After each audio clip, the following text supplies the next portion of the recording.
Bedford Avenue.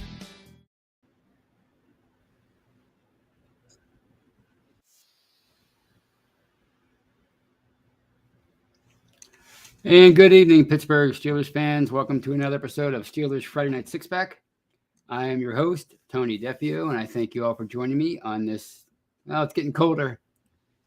January 13th, Friday the 13th, as I'm recording this show. So it's just a matter of time before we got back into the 20s and the 30s. But enough about that. I hope it's nice and warm wherever you are. And she's in Iowa, so pretty cold there. But I have to ask you to like and subscribe to our Behind the Steel Curtain YouTube channel. We bring you live shows each and every day and night. And if you were in earlier on Friday, you saw the Touchdown Under show with Jenny Pepperall, along with Josh, Maddie, and Mark are from Australia. This show, we run the North with Kevin Tate and his buddies. That's over the weekend. We have the Hangover on Mondays with Brian, Anthony Davis, Shannon White, and yours truly. Tuesday, we have the Scobro Show and Rich Schofield. Wednesday, we have Know Your Enemy. I think in the offseason, it'll be the Curtain Call. That's with Jeffrey Benedict and Shannon. Thursday, we have the Preview with Jeff Hartman, Dave Schofield, and Brian. And of course, you can catch those shows live on Facebook as well. So you probably see me right now on Facebook. Hello. How do I look? Probably pretty good, right? I hope so. And of course, you can catch all those live shows after the fact on any audio platform of your choosing. Wherever you can find podcasts, you can find Behind Steel Curtains podcasting family. Give it a listen. You will not be sorry. And of course, we also have a whole host of audio only shows. They're not live when we tape them, where we record them and we publish them for you for your listening pleasure. Nicholas Let's Ride with Jeff, Sad Geek with Dave, Language with Brian, The War with Maddie, From the Cutting Room with State of the Steelers with Daniel J. What You's Talking About with Kyle Kreis, The Steeler Fix with Andrew Wilbar and Jeremy Betts, and a whole host of others. So please check those out. And, of course, check out Behind the Steel Curtains, the editorial side. We bring you news. We bring you commentary. We bring you favorite down. It all occurs even in the offseason after the regular season has concluded without the Steelers in the postseason. All right, let's check out the live chat. And I saw just me. She was the first one. I was having technical problems early on. My internet wasn't working. Imagine that. But just me was in, and she's a family. First one in. She gets that award tonight. All right. Don't worry, I wasn't blowing you a kiss. I was just checking my microphone just to make sure. I'm paranoid now. We have Steeler Chick 46, who was second. That's all right. Silver medal.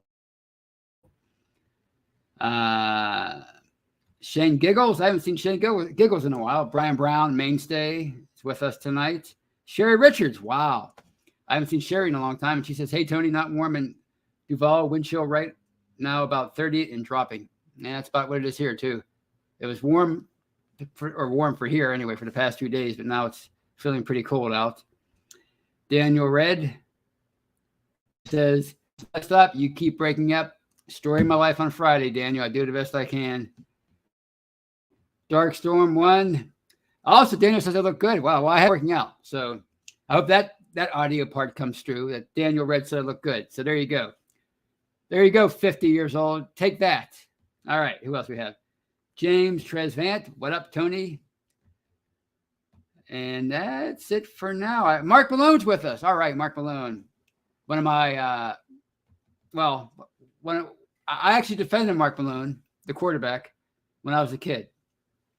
Story of my life so far. I always defend Steelers. Beleaguered Steelers, I defend them. I come to their defense. You know, they probably don't even know I'm alive, but I do it anyway. All right. Let's take a look at last week's game a little bit anyway. I was actually there. I was in attendance at Acrisure Stadium up in the 500 level with my new buddy, the Chuck. Actually, we've been following each other on Twitter for like 5 or 6 years, but I finally got to meet him. He invited me to the game. It was actually a good experience.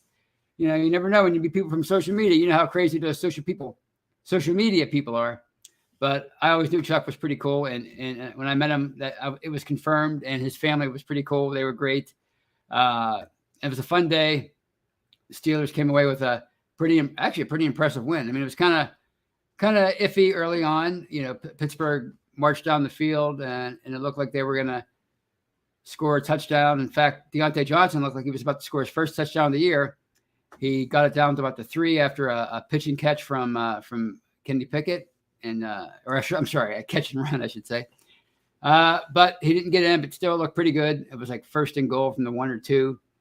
And just when it looked like they were going to score, boom, Najee Harris, who rarely fumbled, trying to dive over the top on 3rd down, and the Browns recovered. And they eventually took a 7-0 lead. But Pittsburgh pretty much controlled the game from there. They really, if not for a bogus, I say a really bogus roughing the passer call on Cam Hayward in the second half, they would have won even more convincingly than they did. You know, the 28-14 score, pretty convincing, but they probably could have won by 3 touchdowns, maybe 4, if not for that fumble by Najee. But it was a good performance, and I was proud of what they did because there was a lot on the line. You know, simultaneously, there were 2 other 1:00 games that had a bearing on whether or not Pittsburgh would make the playoffs, and the Bills took care of business against the Patriots up in Buffalo. Down in Miami, it was close the whole game. It was an ugly affair between Skylar Thompson and Joe Flacco, the dueling third-string quarterbacks. One a young player, one a rookie. You know Joe Flacco quite well. And I'm watching the scoreboard. I'm following along on Chuck's phone. I'm thinking, please, just let him do it.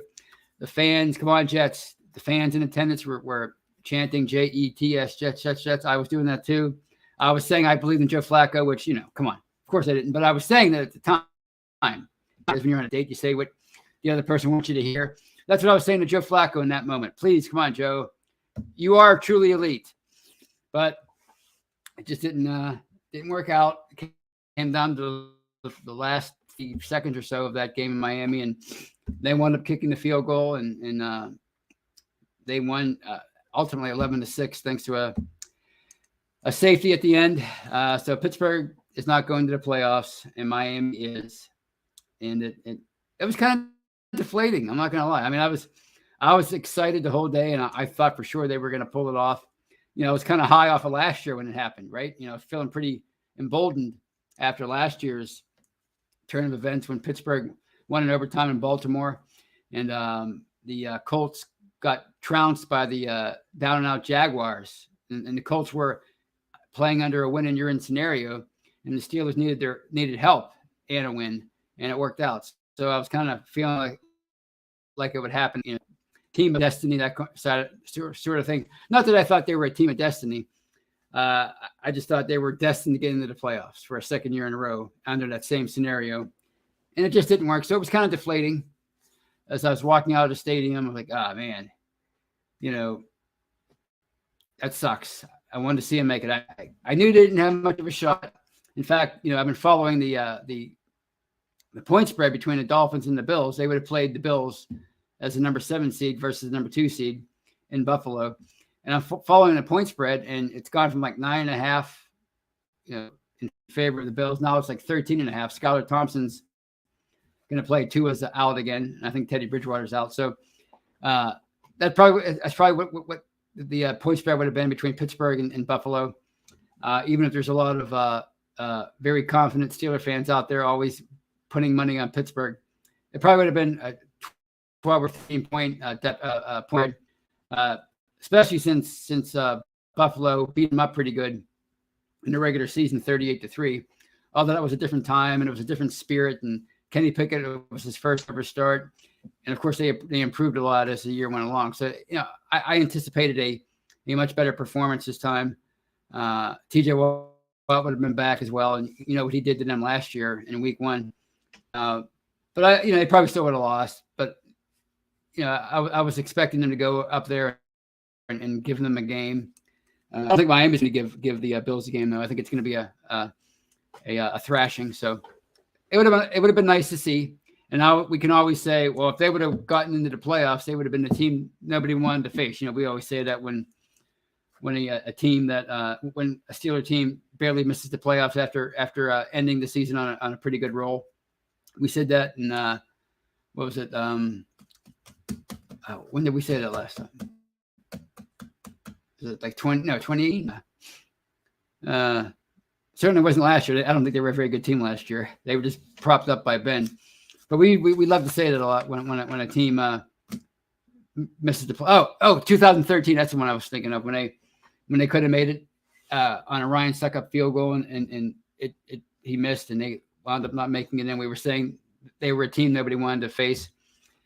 But the good news about that 2013 team is most of the players on that team continued to get better, and they added some pieces offseason, and they went on to make plus 4 years in a row after that. So I'm expecting that kind of thing in this year, or in the future, I should say. Well, I guess it is this year now. It's 2023. Later on this year, I'm expecting Pittsburgh to improve next year and be a playoff caliber team. And I think it's easy to forget, just how young this team is and how much different it is compared to the team that walked off Heinz Field a loser in the playoffs 2 years ago to the Browns. That team.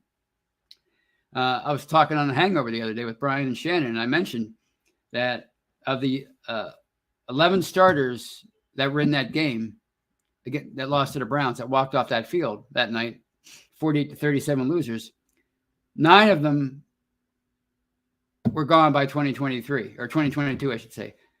They had 9 new starters that walked off that field the other day after that 28-14 win over the Browns on Sunday.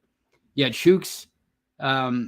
He was a starter, I believe. Yeah, he was a starter in 2020 because he took the place of Zach Banner. You had him. And who was the other starter? Gosh. Oh, yeah, Deontay Johnson, of course, Deontay Johnson. So that's it. You have practically a brand new offensive line other than Shooks. Since 2020 team, obviously a new quarterback, a new rack, a new number 2 receiver, a new tight end. Pat Fryermuth was still in college then. Eric Ebron and Vance McDonald were the two tight ends. I think it was Vance here in 2020. Yeah. So you had 2 different tight ends. So it's a completely different team in a lot of ways than the one that walked off that field 2 years ago, even on defense. Obviously, Larry Ogunjobi wasn't here in 2020. Stephon Tuitt was, right? Alex Highsmith was a rookie. And Bud Dupree, well, he was hurt by then, and Highsmith was the starter by the end of the year. But Levi Wallace wasn't here. Keller Witherspoon wasn't here. Trey Norwood wasn't here. Kazee wasn't here. So, it's been a big transition, this team, the last couple of years. And, I know a lot of people were disappointed by the fact that they didn't make the playoffs, and they were never, a lot of people weren't impressed. They weren't impressed with the 9-8 record at all. It's mediocrity. We don't accept that here in Pittsburgh, that sort of thing. Super Bowl or bust. But it's hard to do that kind of thing. It's hard to that should go without saying, but we don't seem to get that here in Pittsburgh or in Steeler Nation. We don't get the fact that, when you're rebuilding, you're going to have some down times. And these past 2 years have been basically a 500 team, one that made the playoffs and one that barely missed the playoffs. And yet they remained competitive. And they remained in the hunt, and that, to me, that says something about their future. Mike Tomlin, obviously his streak of non-losing seasons has now reached 16, And to me, it told me a lot that his players, his young players, Tomlin's never really embraced that. He's come out publicly and said, that's not a goal to have a non-losing season, to win a Super Bowl. But his young players and his veterans, but especially his young players who might not even have a reason to care about that. They wanted to get that for him. To me, that tells me a lot. First of all, it tells me that his message isn't getting stale and it's reaching new people every year. And number two, it tells me that they're committed to getting better, to improving, and to becoming, to taking things to a new level. They want to be, they want to bring a winner back to Pittsburgh. They want to bring a contender back to Pittsburgh, right? They had something that was kind of, in a lot of ways, meaningless to fight for, to stay in the hunt for, and but they managed to stay in the hunt for that. They managed to find to chase this goal, if not for themselves, certainly for their head coach. And to me, I'm excited about the future with this team. Obviously, it starts with Kenny Pickett. If he gets it, it's going to go a long way towards lifting the whole team up and taking it back up to where it was, in 2010s, maybe even in the late 00s. Who knows? It all depends on how good Kenny Pickett is. But it starts with him, Najee Harris, that line, and these receivers, and of course the defense. You have to. They still need to fine tune some things on that defense, and they have to. The offense is pretty much intact going into next year. They don't have, anybody have to worry about as far as the free agent, as far as I know. But the defense, you have some questions that need to be answered. Obviously, Ogunjobi, you're going to bring him back. Alu, is he done? He looks like he might be. Devin Bush, I think he's gone, right? I think we can all agree.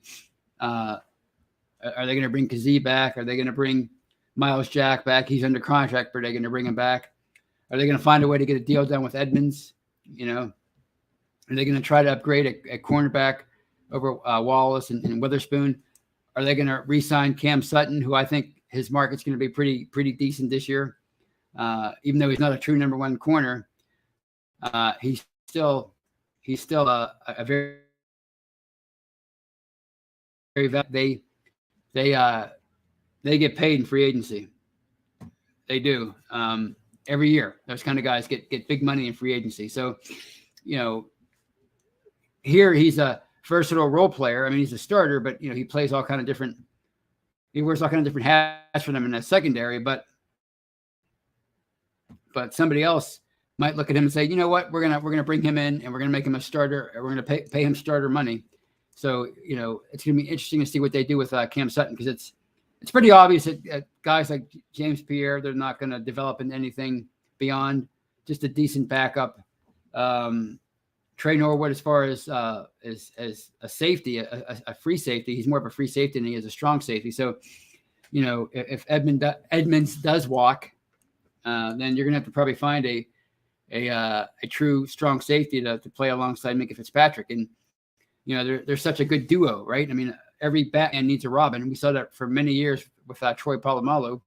First, it was Chris Hope as his free safety, and then it was Ryan Clark, who took it up and even one notch further and became a really valuable player for them during those last two Super Bowl years. So every Batman needs a Robin, and Fitzpatrick, he was named a first-team All-Pro on Friday. The only one, as far as I know, for the Steelers to get that honor, and obviously it's well deserved.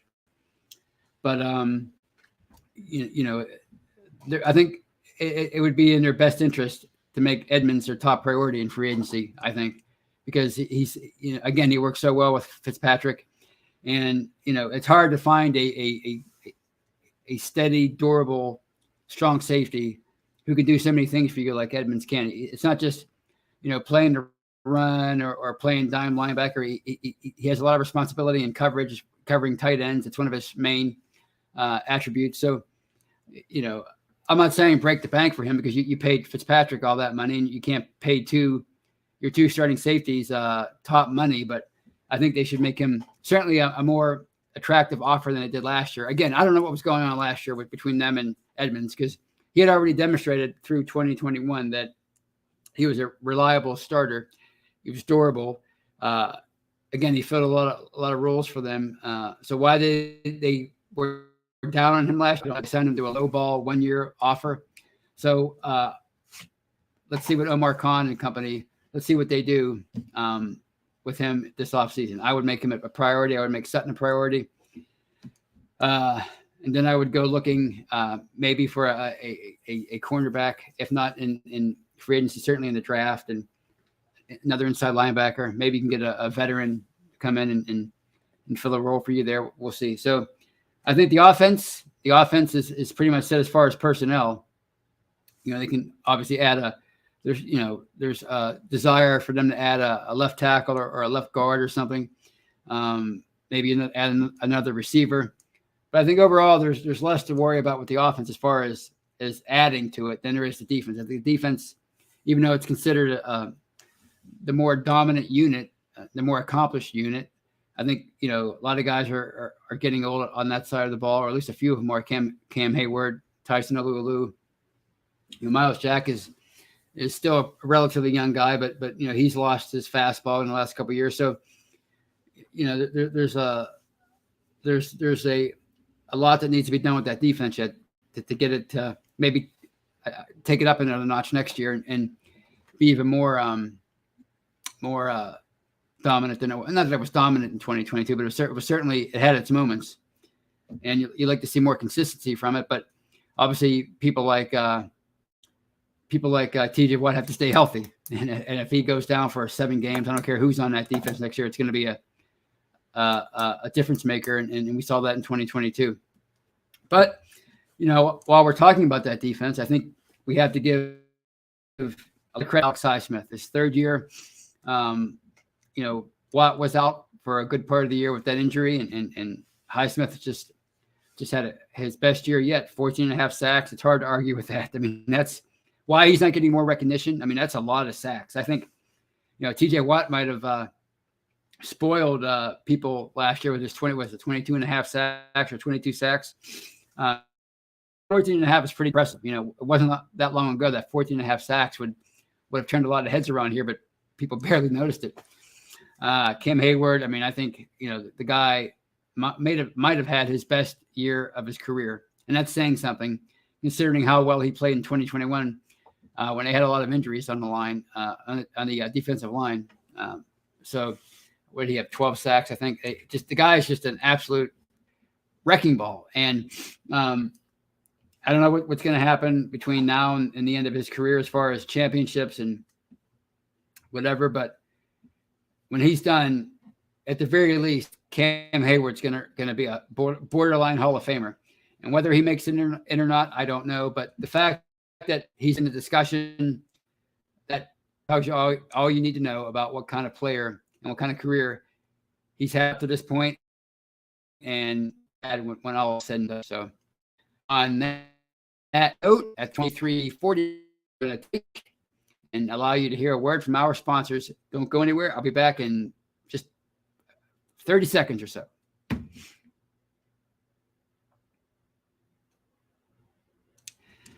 And welcome back, everybody, to part 2 of this episode of Steelers Friday Night Six Pack.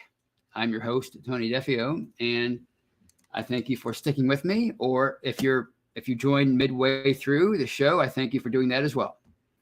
I think it's been a fairly productive night so far. You tell me in the live chat. Shane Giggle says you can't start 3-7. Oh yeah, no, I mean that's a given. It's hard to come back from a 3-7 start or whatever they were, 2-6. I think it was 2-6, and or maybe it was 3-7. I don't know. Yeah, I think it was 3-7 after they lost to the Bengals. It's hard to come back from that, admittedly, and make the playoffs. But the fact that they came back and made it close, to me, that shows a lot of heart, a lot of character, and a lot of hope for the future. This team is basically almost on offense. It's almost completely turned over from where it was 2 years ago. So and you throw in a guy like Jaylen Warren, who seems to be, I think he looks like it's only 1 year, and obviously he's a backup. He played a limited role on this team in 2022 as a rookie, but he looks like somebody who's going to be a legit number 2 running back, number 1, and number 2, a weapon that they can use even when he's not filling in for Najee Harris. Somebody who can be a great third down back. He can maybe start for you in case of injury. Great blocker. This guy was a great find. And again, why he was undrafted, like I said on Monday, I'll never know. But looks like a lot of teams missed the boat on him. And it looks to me like the Steelers, based on how they used him in 2022, have finally found a true number 2 running back and somebody that can spell Najee Harris and not allow him to run until his wheels fall off, which has always been Mike Tomlin's mantra up until last year. So it's a bright future for this team. And in addition to the turnover through last offseason, you also have a new front office. You have a new general manager, Omar Khan, his assistant, Andy Weidel, who has a great track record building championships or building fine rosters in Baltimore and in Philadelphia. And you have a new scouting department. So, this was a very, very important season that the Steelers just completed for a lot of reasons. There's a lot of turnover. Again, on the roster, they brought in a rookie quarterback. They eventually put him in there to be their full-time starter. And before all that, they changed major personnel in the front office as far as the people running the team. It was a transitional year, and they got through it with a 9-8 record, and they almost made the playoffs. So, again, I know a lot of people are down on this year because they fail to recognize, often what's the big picture and what's taking place right in front of their eyes, and what was taking place the last couple of years, again, was a rebuild, and they've managed to rebuild and stay in the playoff hunt. So to me, it's a great experience for these young guys, and a few tweaks here and there on both sides of the ball, but mainly on the defensive side, I think. And they can really, really take a leap forward next year and be something. So that's all I have to say about that. What else did I want to talk about? I'm looking forward to the playoffs this weekend. I'm really excited about this new wild card weekend, this format with the added playoff teams, the 7th seed in each conference. That necessitates 6 games. And to me, it's now going to be the greatest playoff weekend for the NFL every year. I think I just think it is. It's just a great weekend. Yeah, you might have some stinkers in there as far as a 7 against a 2. But overall, I think you're going to have more quality football than not during these wild card weekends. While the format remains in place. So I'm really looking forward to watching the Jaguars and the Chargers on Saturday night. I'm looking forward to the Cowboys and the Buccaneers on Monday night. The Bengals and the Ravens, that's going to be a hell of a game, I think. Although I don't think Lamar Jackson's going to play, so maybe not. It's unfortunate what's going on there with him and his injury and this potential contract dispute that's maybe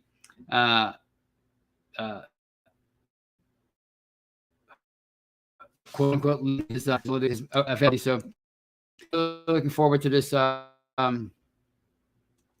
weekend. And if I were to change one thing about the playoff seeding, and I've mentioned this before many times. I think it's a fascinating topic, and I love bringing it up every year, especially a year like this when you have the Buccaneers, an 8-9 team that's hosting a 12-win team or 13-win team in the Cowboys in the wild card round. As you know, the format's it's been in place since 1990, and that's every division winner, even if they have to play on wild card weekend, which is the 3 and the 4 always playing wild card weekend, and now with the one less bye. Every division winner gets the first game at home on wild card weekend, regardless of their record, which I've always thought was kind of an unfair thing, because I think it should be based on record. Now, don't get me wrong. I think if you win your division, even if you're 6-11, 4-13, whatever, never say never. That might happen someday.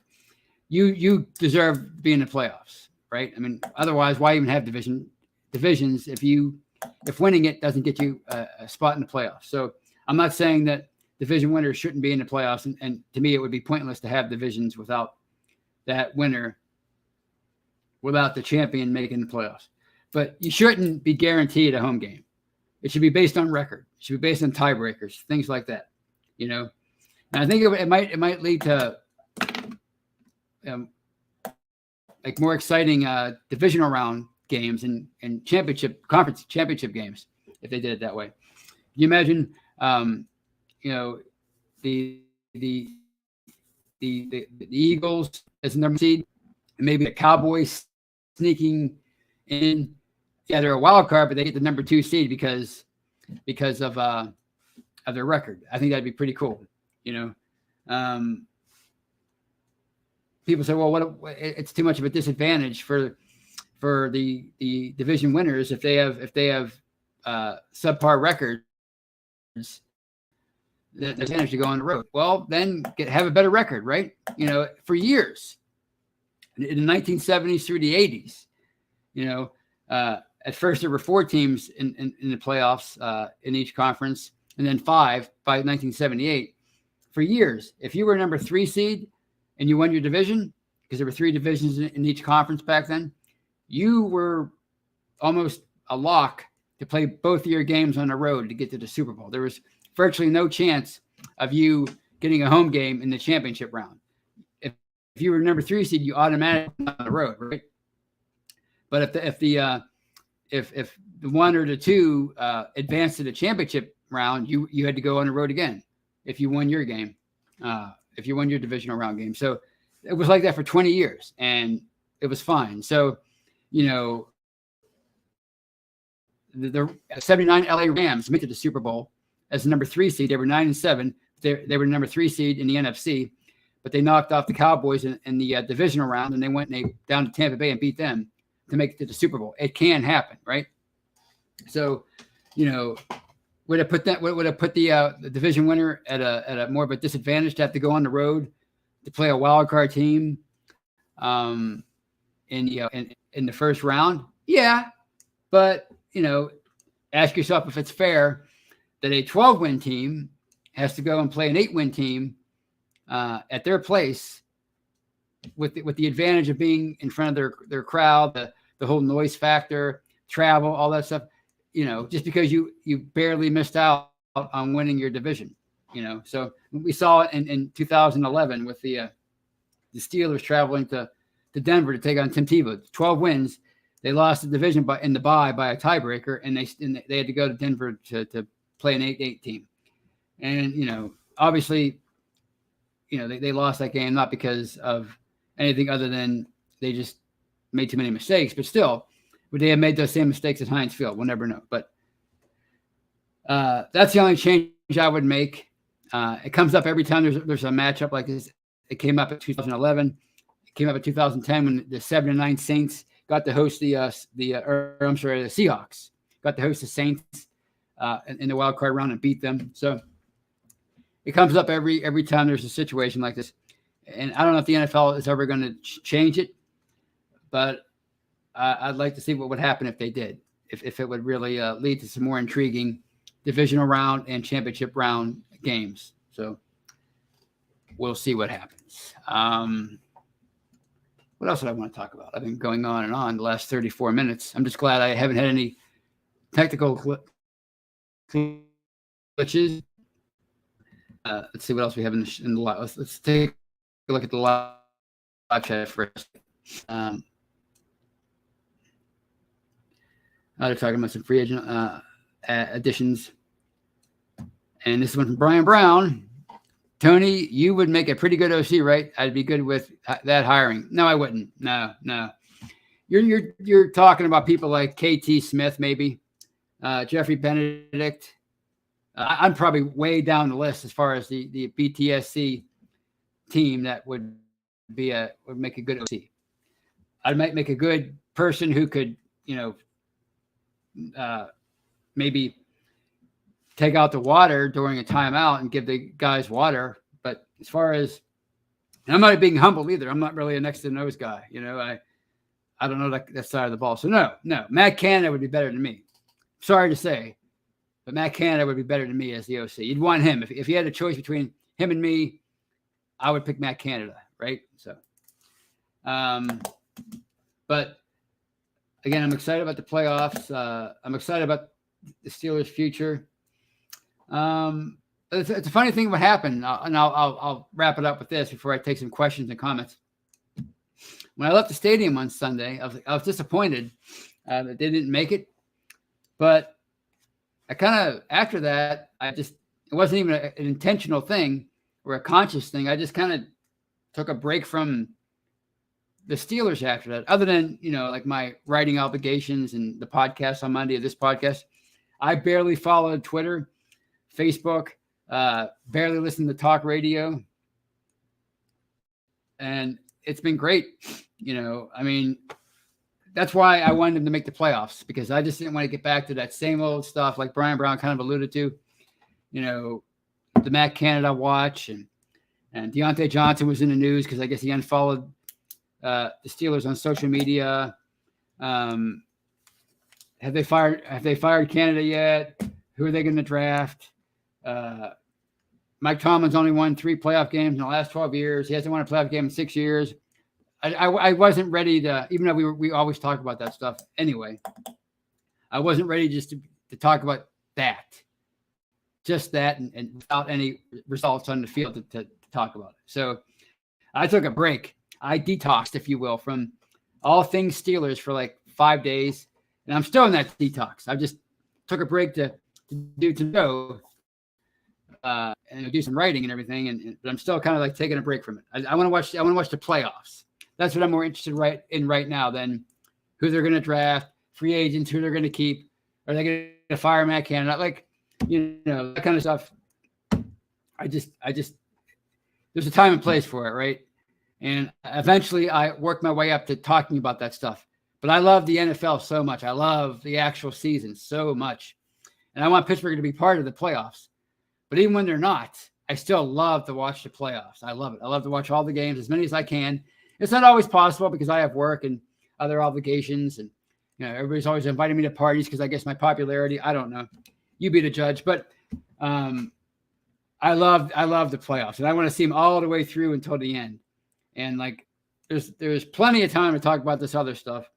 So I was kind of like so let down by them not making the playoffs last week that I just naturally stepped away from all the talk. Because, I mean, like I talked about before, like we wait all off season. How many months now? January, February, March, 8-9 months, whatever it is, math, to watch this team play. And then the second it's over, we got to talk about all this other stuff. There's no break in between, right? It just goes right from that to that. For a lot of people, it does. They don't even care about the playoffs. It goes from season's over, draft talk, free agency talk, firing this coach talk, right? And I don't want anything to do with that right now. I know I'm going to get asked these questions. I answer them as best I can. Ask me if I think Matt Canada is going to come back, because I get asked that all the time. Right now, I'm going to say yes, he's coming back. If they were going to fire him, they would have done it. They would have done so by now. Why wait? Why wait to fire the guy? Usually firings take place right away. So why wait? I know when Todd Haley got fired, it was like 2 days after the playoff game, or 3 days, whatever it was. So I think maybe Arians held on a little bit longer because they maybe wavered. But if they weren't going to make the same mistake this time. They were either going to fire back Canada right away or keep him on. And they probably already made that decision prior to last week's game. So I think if he was going to be fired, it would have happened by now. the fact that he's still here tells me that he's going to remain here. I don't see why they would keep him around if they were going to eventually fire him. It just doesn't make any sense. So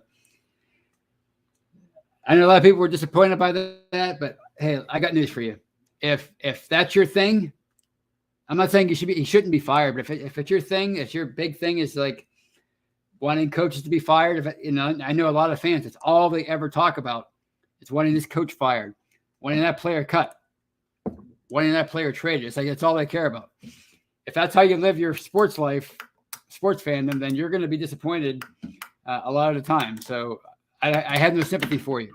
You want to talk to me about how you're mad about a loss, bad game, I get it. But if you're mad because somebody didn't get fired, I just go there with you. I mean, I just can't root for people to be fired. I mean, I'm not saying that they shouldn't be fired, but I can't just sit there and make it my whole being, every waking second. Has this guy been fired yet? I want to know. Tell me. Before I go to bed tonight, I hope Matt Canada gets fired, that kind of thing. I just can't go there. So, well, what a ramble to end the my portion of the show. So I think on that note, I'll leave well enough alone, and I will turn it over to you guys. Let's see what you guys have to say. Let's see if I missed anything. Ron Chess says of Edmonds, not a splash player, not even top 35 free agent. Well, I don't know about that. What matters is how valuable he is to them. And like I said, he works well together with Minkah Fitzpatrick. And like we always say, not everybody can be a superstar. And if Edmonds down where he's at, where you think he's ranked, if he's a better fit for them than some higher tiered safety, you got to keep Edmonds, right? First of all, that higher tiered safety is going to want a lot of money. And like I said, they're not going to pay two guys even though it's different positions in the same playing the same position of safety. They're not going to pay both of those guys big time money. So I think they should keep him around.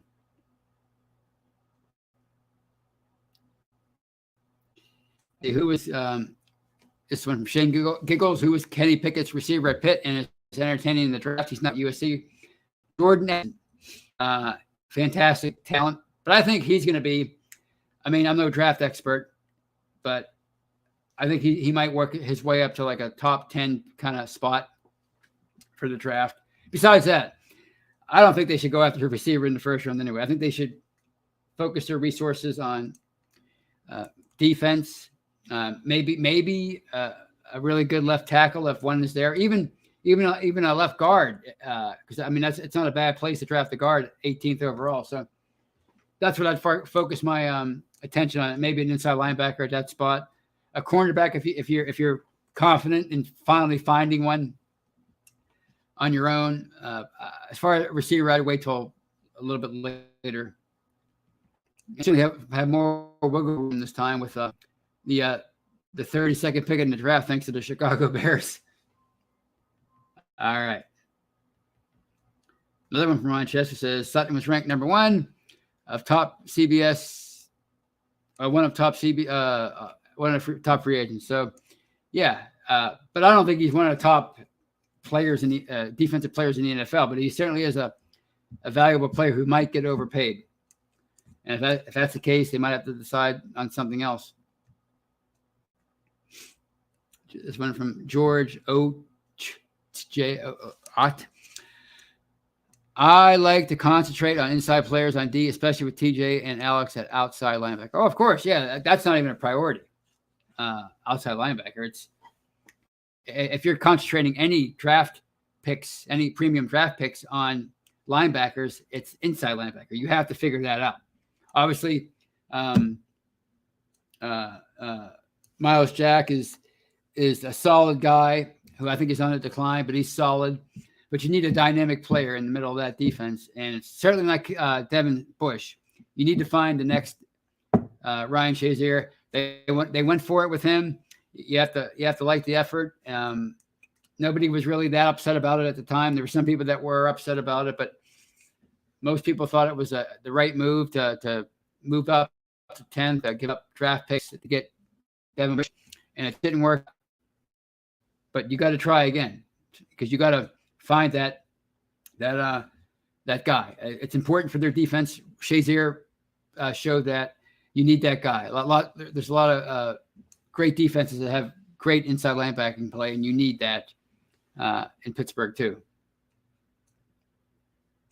This one from Brian Brown, who asks, are there any good middle linebackers in this year's draft? I'm not sure free agency is the way to go at linebacker. I couldn't answer that one, Brian. I don't know. I haven't looked that deeply into it. As the offseason progresses, I'll look more into that side of it. But I mean, there's 2 months to go before free agency kicks in. There's 3.5 months to go before the draft. So I don't know. I'm sure there's always a couple of prospects at inside linebacker. We saw it 4 years ago with Bush and Devin White, right? So the year before that, there were those 3 guys that they just barely missed out on when they drafted Edmonds. So there's always 2 or 3 usually. So I wouldn't be surprised if there are some good inside linebackers in this draft. I just don't know who they are because I haven't really looked into it yet. I'm still processing the Steelers 2022 campaign and reconciling with the fact that it's come to an end. This one is from Jeremiah Yoder. With the positive results at the end of 2022, build off of those here in 2023 with continued progress, with continued success. Exactly. Yeah. I mean, people were talking about, well, they didn't beat many good teams down the stretch. Well, guess what? They spent most of the year under 500 themselves. So the fact that they were able to win consistently against teams that they were, quote unquote, on the same level as over the last 9 games, to me, that tells me a lot. So build on that success. And maybe in a weird way, it was good that they did not make the playoffs. They didn't suffer a blowout loss in the first round, which would have been predicted. And they can go into the offseason with, their hopes held high, or their heads held high and their hopes high, that they can parlay this finish into something greater next year. So, yeah, you gotta, as far as, on that note, as far as Mike Tomlin's concerned, people keep, going back and judging him on 3 playoff wins in 12 years and no playoff wins in 6 years. And that's all well and good. But guess what? That's in the rearview mirror now.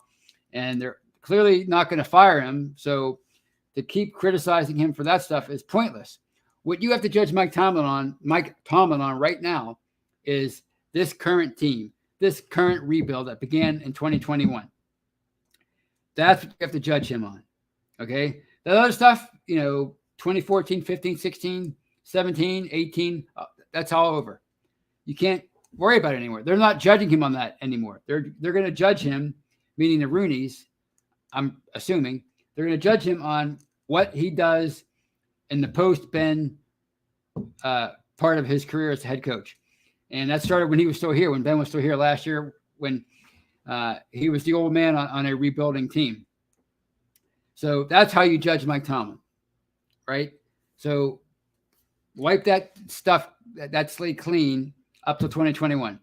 That was the first year of the rebuild. And it was a rather boring, ugly year. They stuck into the playoffs, got blown out, but at least they kind of started to rebuild on the line. They brought in Harris and Freiermuth and they found some answers on the offensive side of the ball. And then last year, 2022 was even more of a rebuild, even more of a turnover. They were a rookie quarterback. So they went 9-8. They had a bad start, went 9-8, barely missed the playoffs. So those are the 2 chapters I'm concerned about right now with Mike Tomlin as a head coach moving forward. That's how you judge him. You saw what they did last year. They did almost the same thing in 2022 with a rookie quarterback. How are they going to build on that in 2023 and beyond? That's how you judge Mike Tomlin. And if he has 2 or 3 more subpar year, or not subpar, he's never had a subpar year, 2 or 3 more mediocre years, even worse than that, then maybe you make a decision on his future as the head coach. But to keep going back to the 3 playoff wins in 12 years and blah, blah, that doesn't matter anymore. It doesn't matter. The reason why I say it doesn't matter is because they're not judging him on that. So therefore, we shouldn't judge him on that. Judge him on 2021 and forward. That's how you judge Mike Tomlin. And so far, I'd give him a passing grade. I like what he's doing. Doesn't mean I'm going to like the finished product, but right now I like the direction that they're headed. If they finish 4-13 next year, then we might have a story on our hands. But if they make the playoffs next year and maybe do some damage, then I think that's a lot about Tomlin and his abilities. So, all right. Ron Chess says, Tony, you were right. I feel great about future. This year was fun. Last 9 games, yeah. I mean, it couldn't have been uglier the first 8 games. Last 9 games are pretty cool. They found a running game. Kenny Pickett looked more and more comfortable. Not great. Didn't light the world on fire, but he had those impressive game-winning drives in the last 2 to like the in 16 and 17, week 16 and 17. So he built on what happened in Miami when he threw that interception. He built on what happened against the Jets when he threw a pick and the defense kind of imploded. So he learned from his mistakes. And as Tomlin said, there were some grow-up moments late in the year.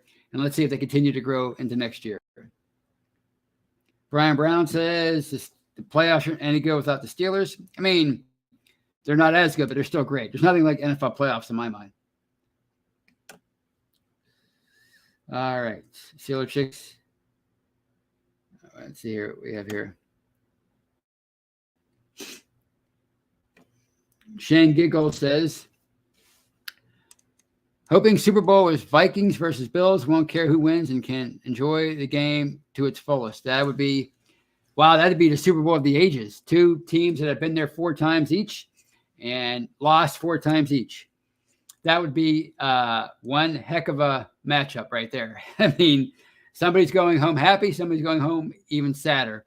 But, I'd like to see the Vikings make it. I mean, the Bills, obviously, they're a great story too, but the Vikings, they haven't been there since Rocky. They haven't been back since Jimmy Carter. That's how long it's been for the Vikings. They've had a long drought. At least the Bills have been there since the 90s anyway. So, although I'm not really that, I'm pretty bullish on the Bills, but the Vikings, I'm wondering if they're paper champions because they won so many of their games by 1 score. They never really looked dominant, and they got dominated a few times. They got blown out by the Cowboys at home. They were down 33-0 to the Colts at home, and they came back and won. But I mean, 33-0 to that Colts team, that was kind of scary. They got blown up by another contender. I forget who it was towards the end of the year. Who am I thinking of? Anyway, so I mean, they haven't been. They didn't really look dominant during the regular season, but it would be a nice story if they made it to the Super Bowl. So. Rick 46 says, apparently 49ers game will have super rainy conditions. That could be interesting. Yeah, that's going to turn things into I would say a low-scoring affair. Seahawks against the 49ers. And I think that's advantage 49ers, even though I think they would have the advantage anyway. But they like to run the ball, and they have this versatile offense. They have Brock Purdy, who's a great story. I'm looking forward to seeing what he does. Mr. Irrelevant, last guy picked in the draft. Talk about a story. So yeah, the rain changes everything, or bad weather changes everything when it comes to a big playoff game. And it's from just me. Tony, what are the chances that all West Coast games we have are all in consecutive weeks? I'm gonna say not likely. I mean, I don't think the NFL would do that. I mean, it would probably be split up, I'm guessing, because, I mean, if they were in consecutive weeks, would they stay out there or would they fly back? I doubt they would stay out there. So having a team fly out to the West Coast, come back, and then fly out for the second game, that would, first of all, it'd be a lot of traveling, a lot of money. So I'm guessing they would try to split it up as much as they can, but that's it's funny how that stuff comes into play, because this year, 2022, they didn't even leave the Eastern time zone, which I think was lost on a lot of people. I think we forgot about that as the year went along. Whereas next year, I think they have like 6,000 travel miles or something like that, something crazy. So it's going to be different. So their schedule looks easier on paper right now. I mean, everything is can change between now and then. But the travel certainly looks a lot harder. So speaking of the off-season stuff, that'll be a big deal when that comes up in May, the schedule reveal. It's amazing how the NFL just has us in the palm of their hands. Everything is a story in the offseason, including that, which used to be just something you'd see at the convenience store when it hand you a schedule. Now it's like a big reveal. So, wow, it's getting late. Looks like I'm going to have to call it a night. I'm 56 minutes in. I only have an hour. So on that note, I'm going to bid you all adieu. And it was a fun show. The technical difficulties, as far as I could tell from the live chat, weren't all that bad. So I thank the universe for that. Until I talk to you again on Monday, have a great weekend and enjoy those games. And even though they're not going anywhere right now, as always, wait a minute. No. Let me get some music in here before I bid you adieu. I always forget the music part. Stop and check guys, take care. Go see.